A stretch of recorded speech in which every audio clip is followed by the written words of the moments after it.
पाकिस्तान नजरियाती party का चौथा यौम तासीस प्रोग्राम इस्लामाबाद। पूरे पाकिस्तान से पार्टी वर्करों की शिरकत। ब्यूरो चीफ फखर न्यूज मीरपुर खास इंटर शहबाज आरई की खुसूसी रिपोर्ट। पाकिस्तान नजरियाती पार्टी का चौथा यौम तासीस प्रोग्राम इस्लामाबाद। पूरे पाकिस्तान से पार्टी वर्करों और मेंबरान ने शिरकत की। मीरपुर खास सिंध से सीनियर रहनुमा शहबाज आरई ने नुमाइंदगी की।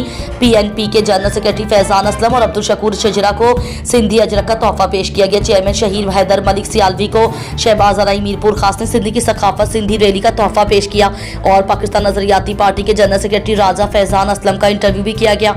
सिंधी की नुमाइंदगी सिंधी के जनरल सेक्रेटरी सैयद हमजा नकवी ने की। हैदराबाद से मोहम्मद अहमद आरई और रिजवान खान ने शिरकत की। मेंबरान की तरफ से पूरे पाकिस्तान से भरपूर शिरकत की गई। PNP के वर्करों ने खुलूस नियत का मुजाहरा किया और मिलकर पार्टी उमूर को चलाने का अहद किया।